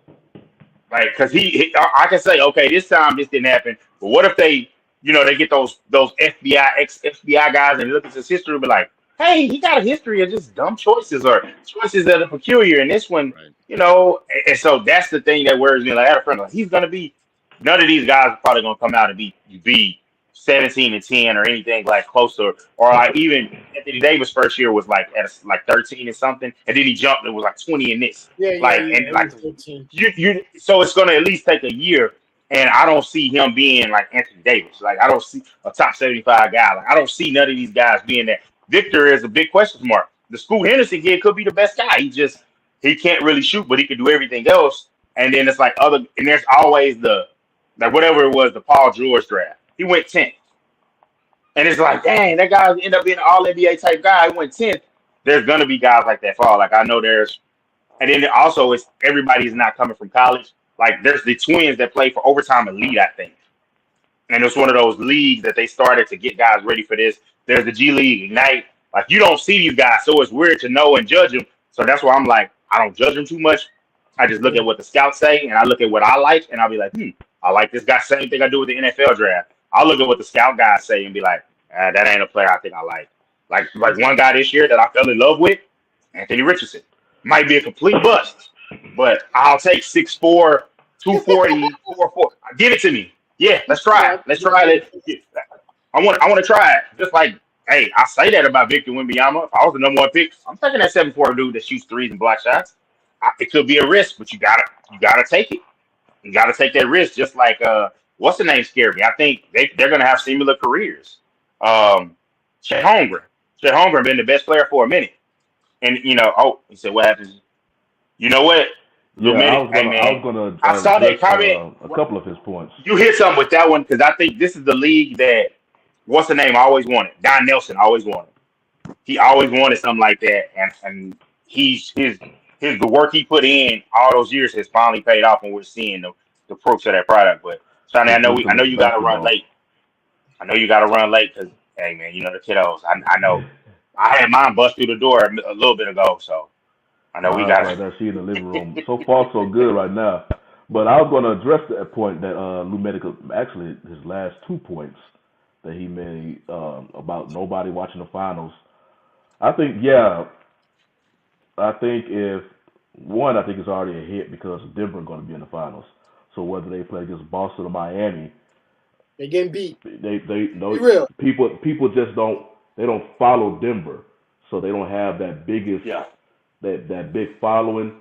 So of course, the views are not going to be up there. Now for folks who like basketball, they will enjoy whoever will be in the finals because we believe it's going to be a good matchup. I prefer Miami just because Miami has been more consistent. What I don't want with Boston, if Boston gets to the finals and then pull something like they've been pulling pretty much the whole playoffs. Boston, if you're going to make the finals, be the best Boston that we know you can be. Don't be doing these old up and down games. If Boston is playing Boston basketball, Boston can potentially beat Denver. They are that talented. But we ain't got no time for this Dr. Jekyll, Mr. Hyde type basketball, man. Be the Boston Celtics that we know that you can be. So but the who's watching the finals, you put mainstream America in there, they don't care. They just want, it's like Super Bowl. They don't care about the teams playing. They just want to be in the mix. And then you take out one of the popular teams out, which was the Lakers. We don't want to watch the basketball game. Not because the Lakers not going to be in it. So they don't care. But if you love the game of basketball, you're going to be treated to good basketball play. So, and then the other point he has with Jokic and how the game has basically been transformed to the outside. And when you're talking about Don Nelson, they was trying to go for positionless basketball. And that was the whole thing with Dirk and whatnot. And it was another player. Don Nelson wanted Giannis, but other people didn't want Giannis. They was trying to draft Giannis. Don Nelson knew about Giannis before Milwaukee, but the Mavericks were like, yeah, they didn't want him, and that's why they were drafting him. Because you could have had Giannis and they would have had Giannis and Luka. They traded back for the slots. They traded back because each draft slot is worth a certain amount of money, and they went after free agents they just still didn't freaking get. But I mean, I've heard that frustration from Mavericks fans for years about how pissed they were about that. But Lou Bennett, man, you killed it with them points. But Mr. Bennett, I was gonna kick it to you, and what you were gonna say about you had some boxing updates for us. Well, I always have to talk about that false cancel, whatever they did when he stopped the fight. Well, about two cents in. Again, it's been a minute since I talked about boxing, but it seems like boxing is still in a very healthy place at the moment. We just got the announcement earlier today that Spence Crawford seems to be on. That's going to be on July 29th of this year. So what date? July 29th. July 29th. Oh, okay. Yeah, so it's kind of set and sealed that those guys will be getting it on. Again, albeit a couple of years past their prime, but I'll take it. I'll take it at this point. Lots of controversy this past weekend over the Lomachenko and Haney fight. Look, I think it could. A lot of people talk about robbery and this, that, and the third. Look, you could have called it a draw, or you could have called it 7-5 either way. The only thing that was controversial was one of the judges scored the 10th round for Haney. That was the only call up, but still, if you would have gave that round to Loma, you're still talking about a 7-5 fight. So it could have went either way. Very, very competitive. And you're not going to see a rematch because, again, clearly the next fight that makes the most sense is going to be another major blockbuster fight at 135. And you still got Shakur. If you want to have Shakur fight Loma, since everybody thinks that Loma won, then the winner of that can fight the winner of the Haney and Tank fight. So, again, the action's still cooking at 135. So I think, so far this year, we've gotten what we wanted. And with certainly with the signing of the Crawford-Spence fight, we're going to get more of that. So this is going to be a great summer for boxing. You also have at the 140-pound level, Teofimo Lopez is fighting Josh Taylor next month for the 140 belt. And so, so you have some very intriguing matchups. But I think the Haney one has to be next because clearly he's showing he can't stay at 135. He's got to move up to 140. But he's not turning down that payday because Tank has no intention of moving up to 140 anytime soon. He fought one time at 140, but he's just laying guys out at 135. So I think he's going to keep doing that until forced to do otherwise. And Haney's a free agent. So, again, anywhere he goes at this point, he can make any fight happen that he wants to. So clearly he has all the cards in terms of where he wants to go. So I think, this is going to be one of the better years in boxing. A lot of good matchups coming up. And, so just very excited for it. But, no, this was not a robbery for everybody crying about that fight. Not a robbery. 7-5, draw. Either way you take it, it could have went. Haney dominated the early rounds. Those body shots that he was laying into him, no one's giving. Everyone wants to judge the headshots better than the body shots, but he was killing him to the body. Body shots mean a lot. The first half of the fight, clearly he dominated, and he won the 12th round of the fight. So that's why I'm saying 7-5 Haney. Walk away with that, be happy about it. But all these people crying for Loma, I don't know. He was the sentimental guy because obviously the guy took a year off, fought in the war with the Russians and the Ukrainians and whatnot. So I think he was almost like a Rocky type figure. But again, if there was supposed to be a fix put in, it would have been on his side because again, that's Bob Arum's guy. That's Bob Arum's fighter. Haney, again, this was his last fight with Top Rank, and he hasn't re-signed with Top Rank yet. So so clearly, if any advantage in Vegas, it should have went to Loma because then he could easily he could set up a fight with Loma and Shakur Stevenson since they're both in the stable. So you would want Loma to win the fight if you were going to put a fix in because that your next fight is easy to plan out for. So I'm not buying the fixes in and all that kind of stuff. Close fight, great fight. Go back and watch it if you hadn't had an opportunity to. But we're setting up for an excellent summer of fights, and I'm definitely excited about what's down the pike. So boxing is alive and well, and again, I truly believe when boxing's at its best, when we're getting the fights that we want, MMA can't touch it. Yeah, because no one's talking about MMA. No one's talking about MMA fights. Who was the fight? The recent fight where the ref stopped the fight.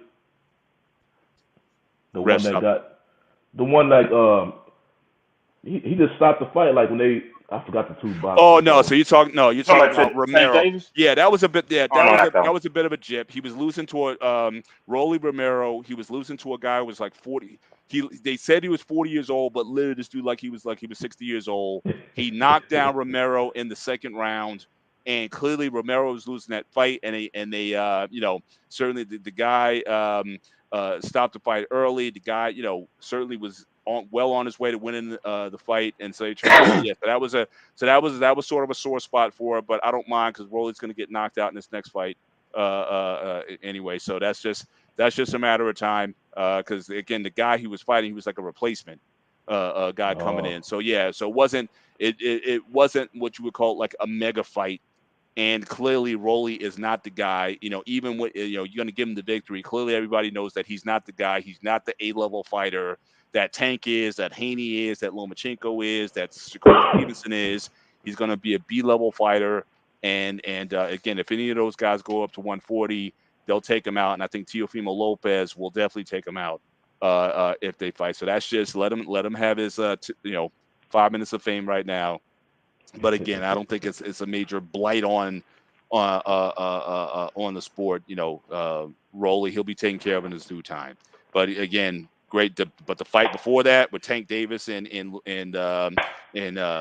Garcia, again, that was classic. The liver shot. Everyone talk about Garcia quit.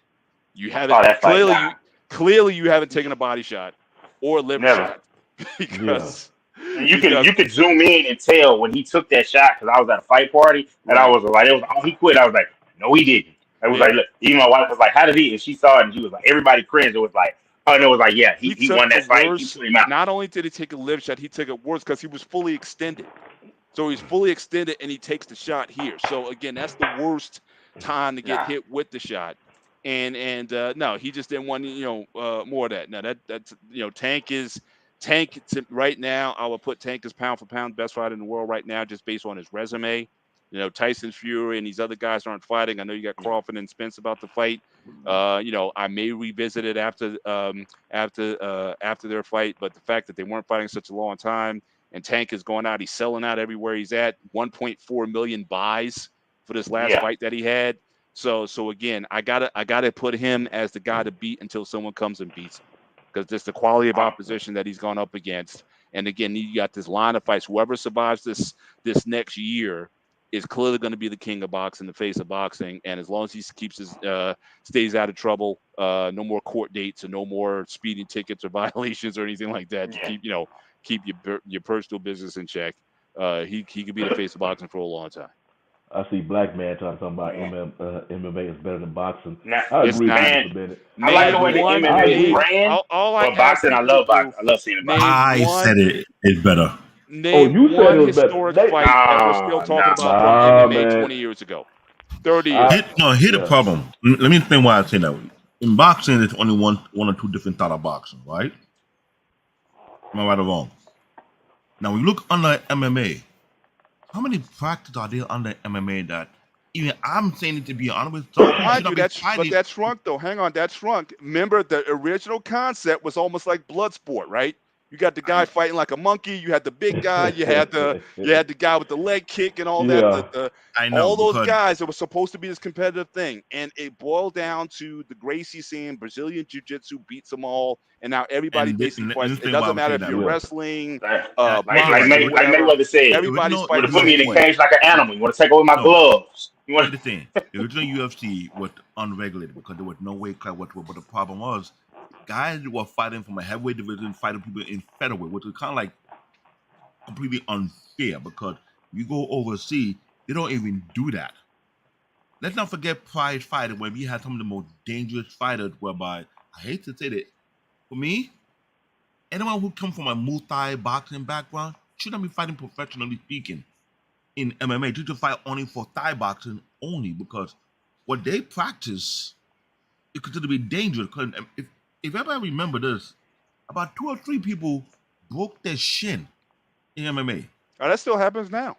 That's still them in UFC. That still happens now. So you shoot that leg kick and you tenderize. You see them lower legs getting tenderized like crazy, and then you take the guy out afterwards. That happens. That even happens now. That's still a legal kick in MMA. So that can still happen. I hate the problem on that. Some of these guys have what I'm saying.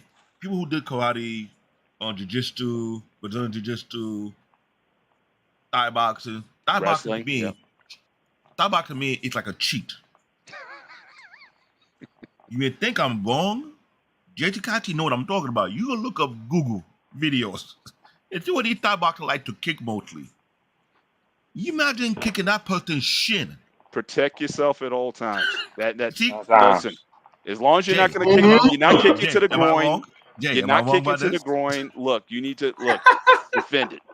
Forget the groin. They're taking your legs out. I understood, and that's legal. And I think that's a very good strategy. If you're in the street, listen. If you're in the street, that's an excellent strategy. In the street, go for the leg and disable the guy, and then walk away from it. He can't walk, then he can't chase you down. So I agree with that. I knew that. Even I knew it back in high school. Why would I fight with a guy in Thai boxing if I take a baseball bat and he can crack the baseball bat with a damn chin? Answer that question. I just look at how boxing was, and Mr. Bennett spoke of it. If boxing would just give the folks the fight they want to see at the time, because you look in the 90s, hell, boxing, you just think of the big fights and how people. I can't speak worldwide. I can only speak in the U.S. and how speak worldwide. The greatest sporting well, event yeah, in history yeah. were boxing events. Joe Louis fighting Max Schmeling 2, the second round. That stopped the world. Boxing was Ali Frazier won. Stop war worldwide. in Ireland.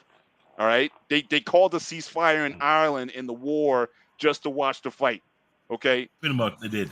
But I so I'm saying, when the biggest fighters, MMA fight will each never have other. that. Yeah, but here's the thing: boxing was dominant in the world during the time they have what they call, I can't say the unsanctioned MMA, but they call it the underground MMA. And these underground MMA just like the kind of knockout you will see in those things, you cannot see it on TV. That's my thing with MMA. It's so violent. Like it's so much. Sometimes like I get enough violence from watching somebody 250 pounds hit somebody 220 pounds in football. Sometimes, which is crazy to think. If I like that, I would love MMA. Sometimes MMA is just too much for me. I'll get up on some of the big fights, but boxing, I've been getting into it lately, and I appreciate them giving me the fights because I'm obviously being from the Metroplex. I'm a fan of Earl Spence, so I'm rooting for him. I was working and watching the fight that when he one of his comeback fights, and I was like, man, go ahead and get ready because all the boxing people keep telling me he ain't got nothing for Terrence Crawford. So I'm like, so naturally, I'm like, I keep hearing his name. I want to see them fight. So now when it finally happened, I'm gonna purchase that fight because that's the only thing that killed me for boxing. Hey man, I was a fan of my guy, the Bronze Bomber, and I bought that fight. Man, that hurt paying for that fight. Seeing my boy get smoked. Like that's the toughest part about boxing. Right. I mean, the Lakers lost. I ain't pay no extra than my normal cable bill, and so I get to watch all my other channels. And you buy that fight, it gets remember personal. when you have guys in boxing, you need to look down on MMA, and they actually venture in. Remember Captain America, Randy Couture, how to put somebody to sleep, let you know that this is not what you think it is. This is real gladiator sports. Look, we're not saying it's not combat. We're not saying that these guys are highly skilled at what they do. No one's saying that. I'm just saying as far as fan interest, I think MMA killed a lot of itself because a lot of guys got shots they didn't deserve. Like when Brock Lesnar was basically fed to us, like they basically force fed us Brock Lesnar. That was a big mistake for MMA because Dana was just going for the clicks and the likes, but you didn't earn your shot. He didn't deserve to be in a position where he was. I'm glad you said that. I say the same exact thing because here's the problem: for people to earn the championship belt in MMA, they gotta fight at least 5 to 6 fights unless the person who would fight for that belt is not gonna be available and by chance. So when they put Brock Lesnar, then again, Brock Lesnar was Division 1. I get it. Thing with MMA, you need 3 or 4 factors. I've been telling people, you need a boxing background because the Iceman, Chuck Liddell. If you watch some of his earlier fight when he was, I was feeling sorry. This guy have a multi background, but decided to go with the fist, and his fist was laying people out cold. I'm thinking they call him the Iceman for a reason. Right. I was great. You need boxing, you need grappling. So either you're wrestling background, Greco wrestling, or Brazilian Jiu-Jitsu. That's what needed. Then kick, man. I hate to say this, but here's my thing. I feel you, but I don't like that they don't pay the guys. I don't like that these guys, you fighting and doing all of that. Like, I don't like it for the NFL, for them. They're getting paid compared to what they're getting.